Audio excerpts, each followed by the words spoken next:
Hi, in this video I'm going to show you everything that you need to know to paint some stunning skies in watercolor, like the one I have here behind me from the island of Galveston, Texas. Hope you like it.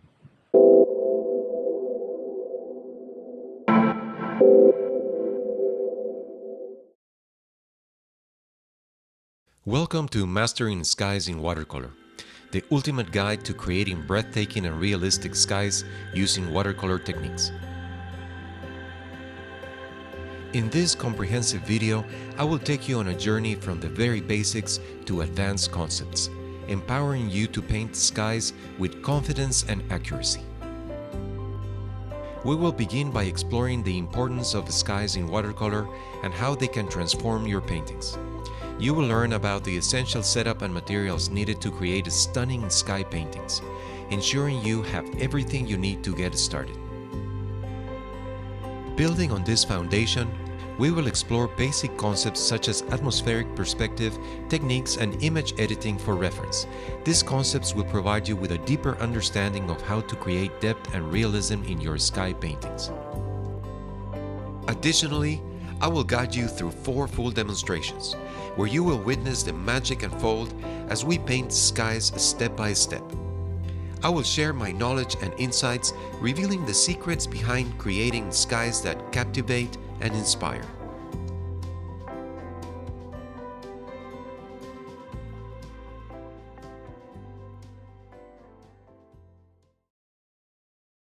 The skies in watercolor painting are incredibly important because they set the overall mood and atmosphere of the artwork.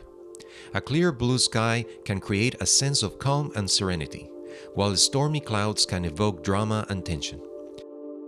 The choice of colors, brush strokes, and techniques used to depict the sky can greatly influence the emotional impact of the painting. By carefully depicting the sky, artists can create the illusion of distance and space within the composition. This helps to establish a sense of scale and adds realism to the overall scene. The skies act like a visual anchor for the rest of the painting.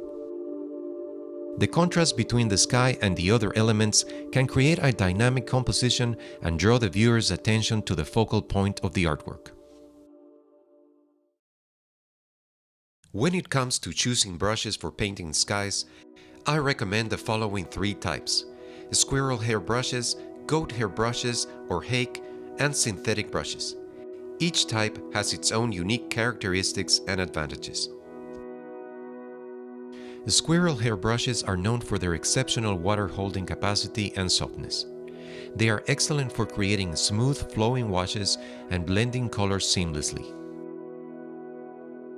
Goat hair brushes are slightly stiffer than a squirrel, offering more control and versatility. They are great for creating textured effects such as fluffy clouds or rougher cloud formations. Synthetic brushes can be a great option for painting skies, as they offer good water retention and can create a variety of effects, from smooth washes to textured details. The choice of brushes for painting skies in watercolor depends on your personal preference. It can be helpful to experiment with different brush types to find the ones that best suit your needs and allow you to achieve the desired effects in your sky paintings. Choosing the right paper for painting watercolored skies is essential to achieve the desired results. I recommend using paper of 140 pounds, 300 grams or higher, as they can handle wet washes without buckling or warping. Watercolor paper comes in different textures, including rough, cold-pressed, and hot-pressed. Rough paper can create more texture and granulation in the sky, while cold-pressed offers a balance between texture and smoothness. I would not recommend hot-pressed paper because it is too smooth and does not allow any textural effects. Choose an artist-grade or professional-grade watercolor paper, as they are made with high-quality materials and have better durability and archival properties. They can withstand multiple layers of paint and allow for easier lifting and corrections. There are several reputable brands that offer high-quality watercolor paper such as Arches, Fabriano, and Saunders Waterford. It is worth experimenting with different brands to find the one that suits your painting style and preferences. It's always a good idea to try out different papers and see how they respond to your painting techniques to find the one that works best for you.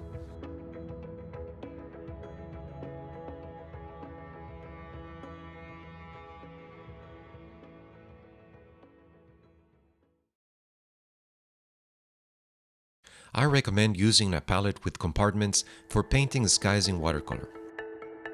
Compartments provide designated spaces for mixing and blending colors. This helps prevent colors from unintentionally mixing together and allows you to create custom shades and variations for your sky paintings. Having separate compartments for mixing also makes it easier to control and clean your brushes between color transitions. Using a palette with compartments promotes organization, cleanliness, color mixing, and efficiency. It enhances your painting experience and helps you achieve the desired effects in your sky paintings with ease. A limited palette allows you to create color harmony in your paintings. By selecting a few key colors that work well together, you can ensure that your sky has a cohesive and unified look. This creates a sense of balance and visual harmony in your artwork. With a limited palette, you can simplify the color mixing process and focus on understanding how those colors interact and blend with one another.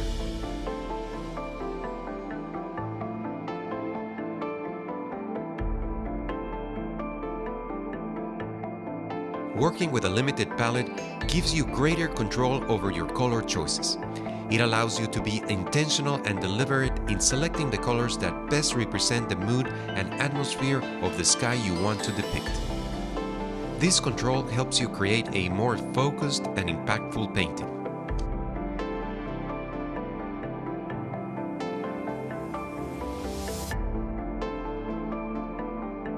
The basic colors I recommend are Hansa Yellow Light, Permanent Alizarin Crimson, French Ultramarine, Cadmium Red Medium, and Cobalt Blue.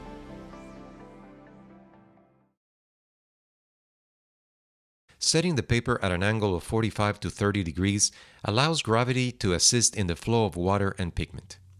This can help you achieve smoother and more controlled washes, especially when painting large areas of the sky. The angle allows the water and paint to flow downward, minimizing the risk of unwanted pooling or uneven distribution. Angling the paper can facilitate the blending of colors and the creation of smooth gradients in the sky. By tilting the paper, you can encourage the colors to naturally blend and transition, resulting in a more realistic and visually appealing sky.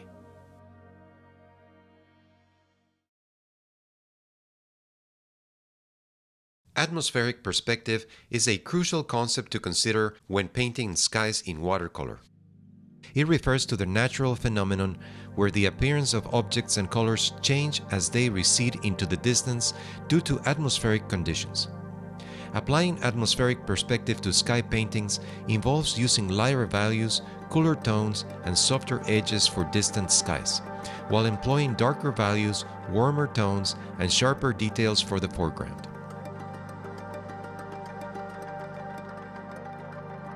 The technique creates a sense of depth and distance, capturing the ethereal quality of the sky and enhancing the overall realism and atmospheric quality of the painting.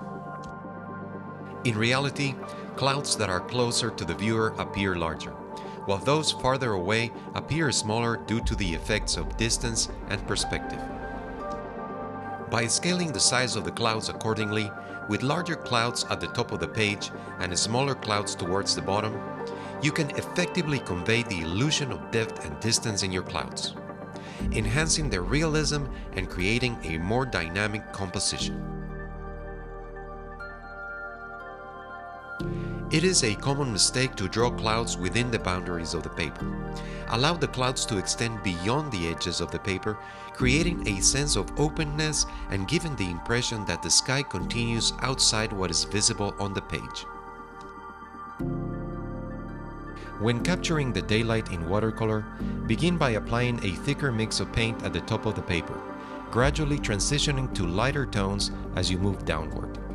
This approach emulates the natural lighting conditions of the sky, where the intensity of sunlight is typically stronger overhead and gradually softens towards the horizon. Below the horizon line, continue painting with a thicker pigment water mixture, while also cooling down the color palette towards the viewer. By incorporating these techniques, you can effectively convey the luminosity and spatial depth of daylight in your watercolor paintings, capturing the nuanced interplay of light and atmosphere. The tonality can be influenced by the time of day, such as during a sunset or sunrise. To capture the essence of this moment, it is helpful to consider the changing values and pigment density. Starting with a lighter value at the top of the sky and gradually transitioning to a thicker mix as you move downward can simulate the atmospheric effects of these times. Additionally, objects closer to the viewer may appear progressively darker due to the position of the sun and the earth blocking the light. This interplay of light and shadow adds depth and realism to the painting, creating a sense of distance and spatial relationships within the sky. When painting a water body in watercolor, it's important to consider the reflection of the sky on the water's surface. The same tonality principles that apply to the sky can be applied to its reflection in the water.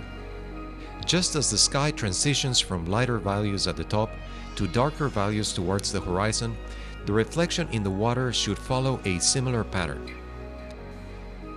This technique helps create a sense of depth and realism, as well as a harmonious connection between the sky and the water.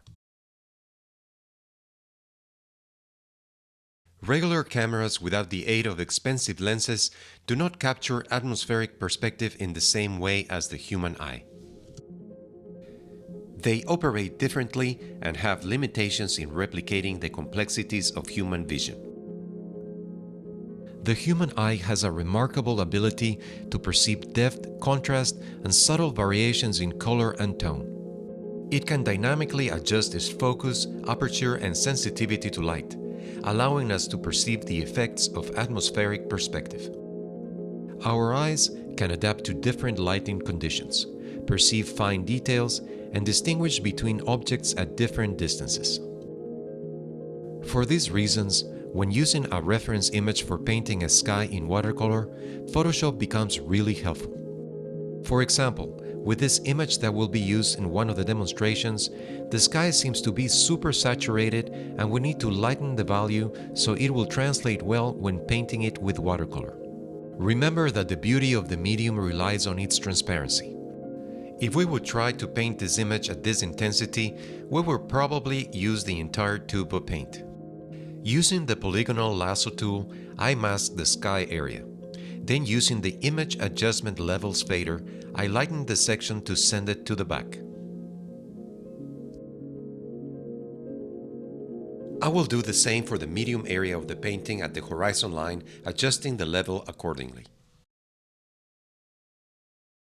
I proceed to mask the foreground area, but this time I will darken the value to bring it closer to the viewer.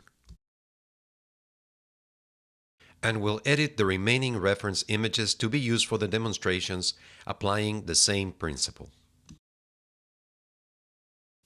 Thank you for checking the information shared so far.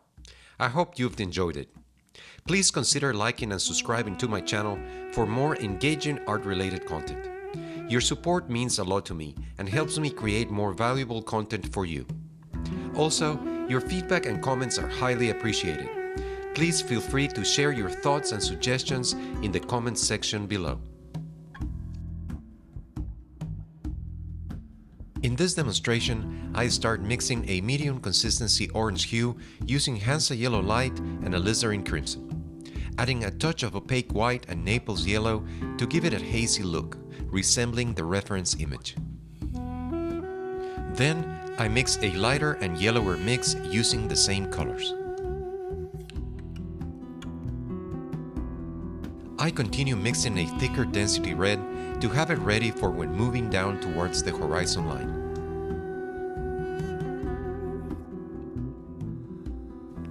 With the same colors, I mix an even thicker mix of red, but this time adding French ultramarine to darken the tone.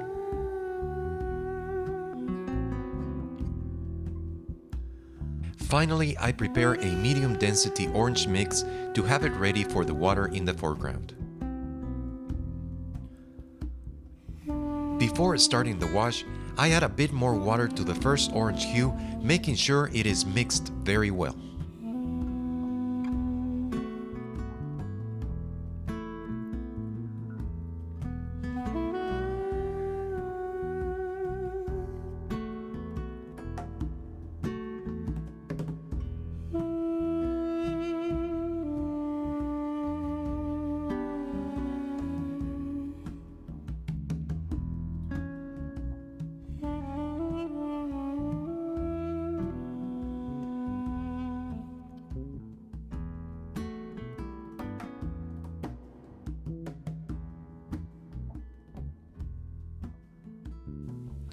Judging the values as I go down, I will adjust the tone and consistency of the washes accordingly using the mixes already prepared.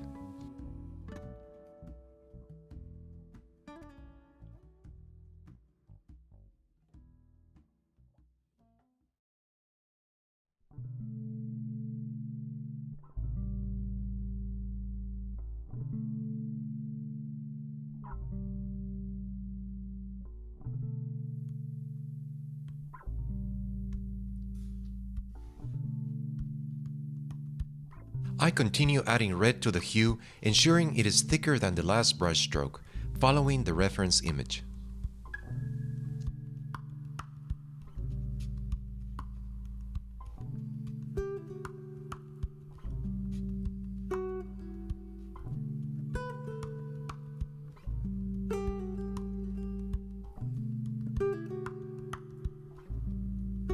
With a thicker mix each time, I will continue moving down towards the horizon line.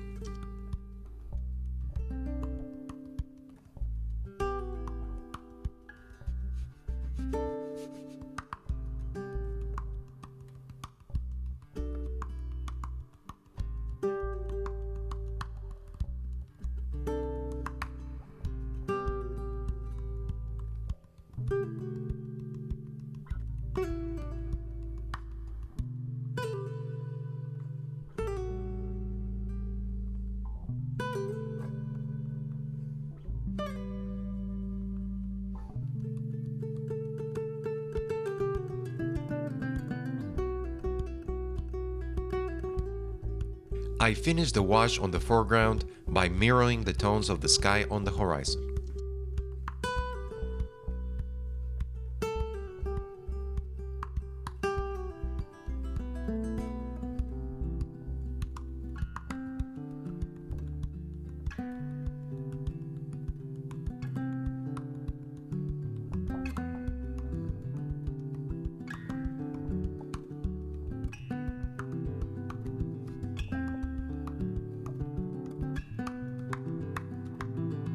After clearing a couple of compartments on the palette, I mix the medium dark tones for the mountains farther away, medium ground, and the city.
With a lighter value of the same mix, I darken the water, bringing it closer to the foreground and creating movement.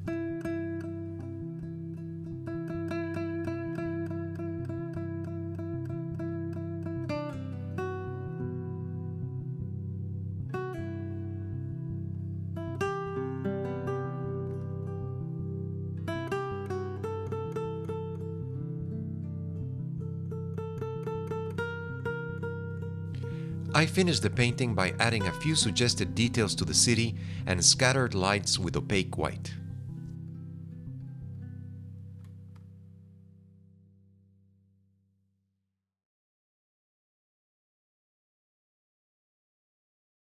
I start mixing a strong orange hue with cat red medium and Hansa yellow light to have it ready for the horizon line.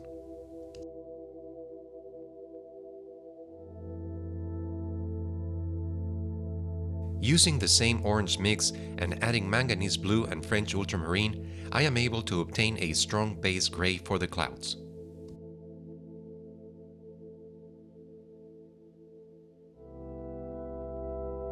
I use the gray of the thickest consistency to create progressively lighter tones and place them in the available palette compartments.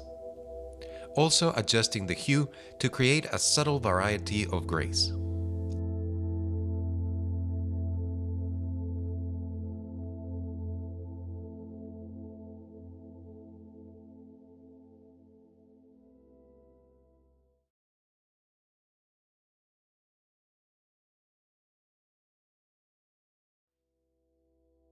Using a medium Hake brush, I wet the paper very well in the areas of the lightest cloud values.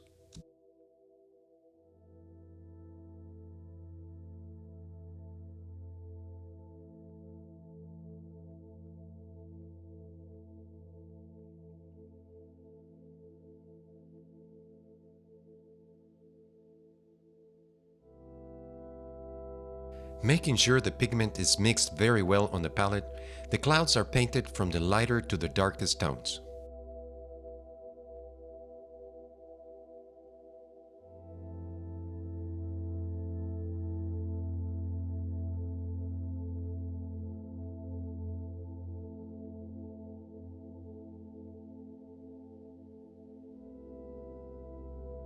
Note that I have an extra container filled with clean water to blend the gray tones and soften the hard edges.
The next value is applied following the reference image until reaching the darkest to emphasize the clouds at the top of the sky.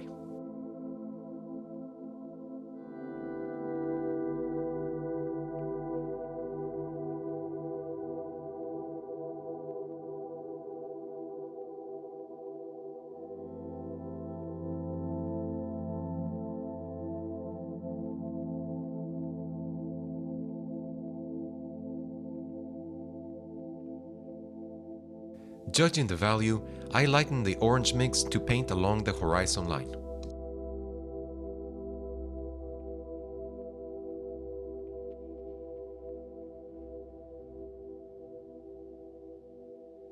For the water, I use the spare gray, adding more pigment as it goes down to the foreground.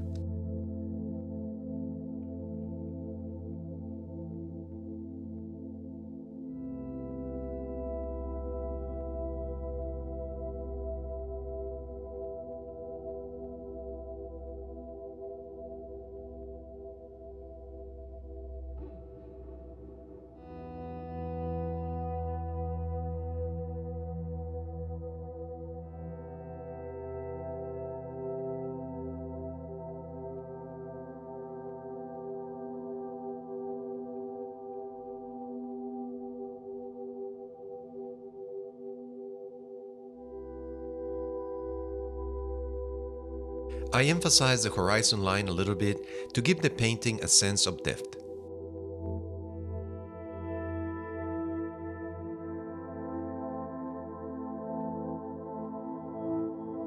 An additional dark tone is mixed to finish up with the shore mountain and the details in the middle ground.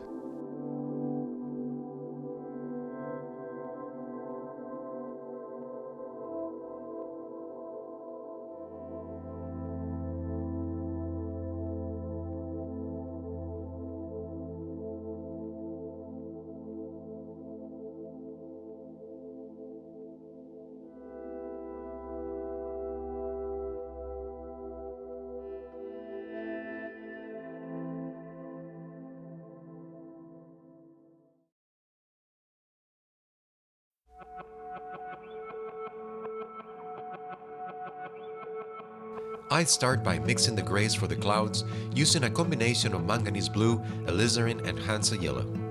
Then, diluting the mix with additional water to achieve a lighter tone.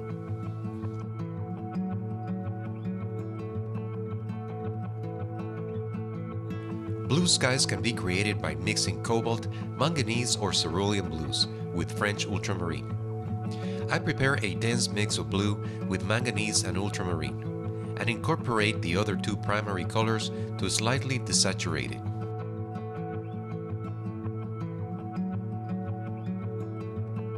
Using my primaries, I create a medium green for the foreground.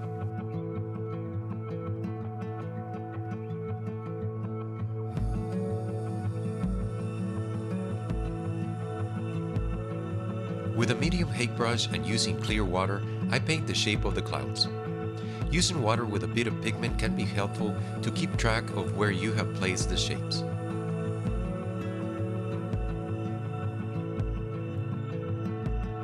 The key here is to work quickly to prevent the paper from drying so all the elements blend together.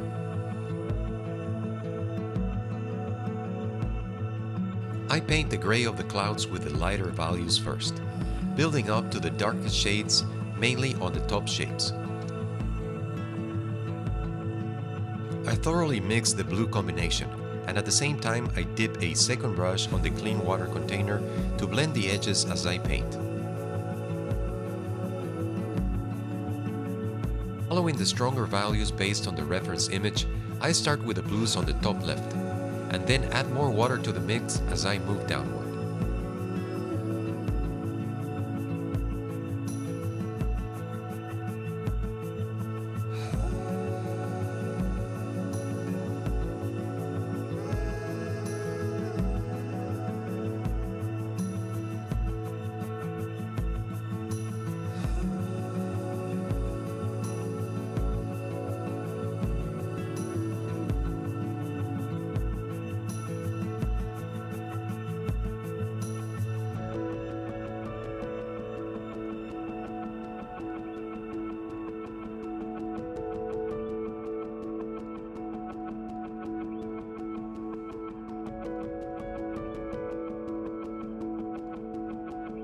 For the section near the horizon, I add a touch of red to warm up the mix slightly.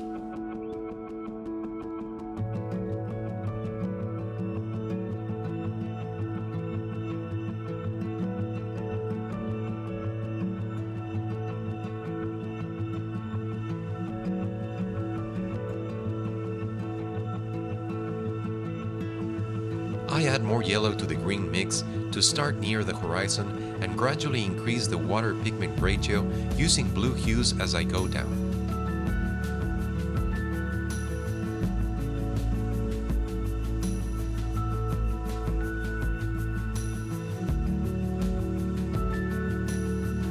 Finish the foreground with a stronger, cooler mix closer to the bottom of the painting.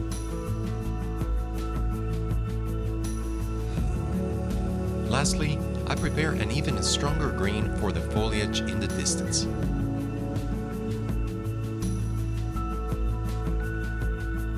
As a finishing detail, I use a spatula to pull a few lost highlights.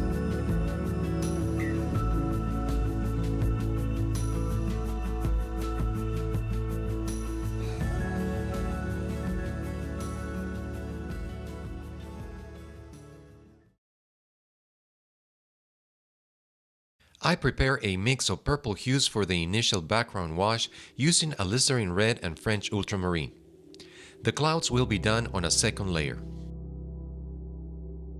The purples for the top need to be very light, so these will have the most amount of water in the mix.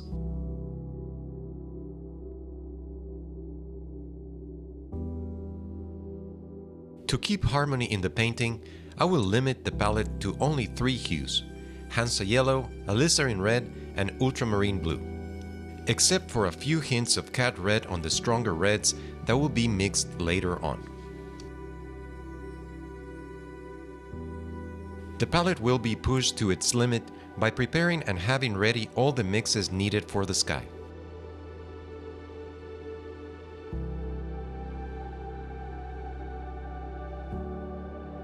Ensuring the pigment is mixed very well, I start the wash assessing the hue and adjusting it using the other mixes to resemble the reference image as much as possible.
I continue adding almost clean water to the wash for the middle area of the sky, before starting with the thicker mixes of red and orange down in the horizon line.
I will keep working this area until I am pleased with the result.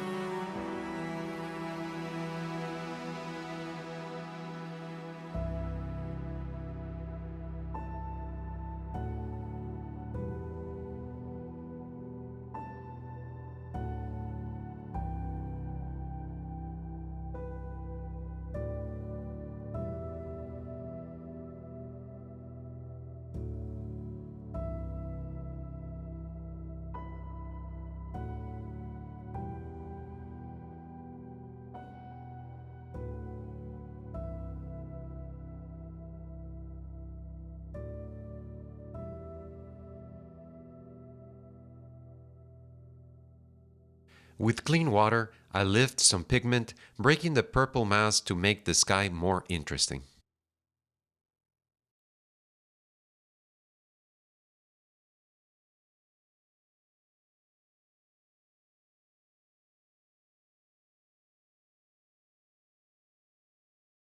I continue painting the water by adjusting the mixes on the palette and paying close attention to the values.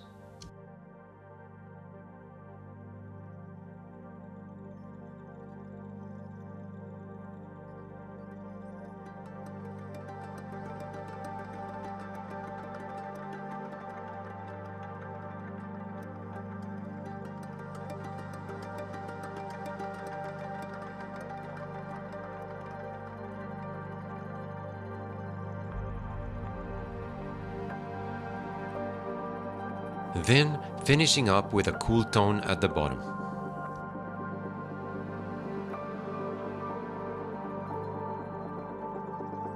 After clearing a few compartments on the palette, I use the same color scheme to prepare thicker hues of purplish grays for the clouds, adding also opaque white.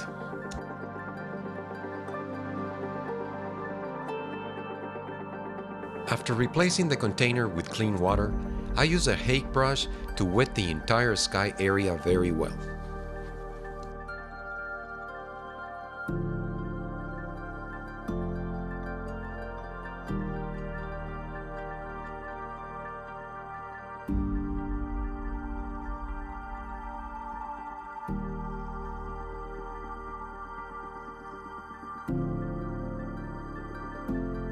Working fast before the clear water dries, I use my purple mixes and a medium Hazy brush to paint the clouds.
I prepare a darker mix to go over the clouds once again to give them more volume and shape.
I will continue working with the hues for the water until I am pleased with the result.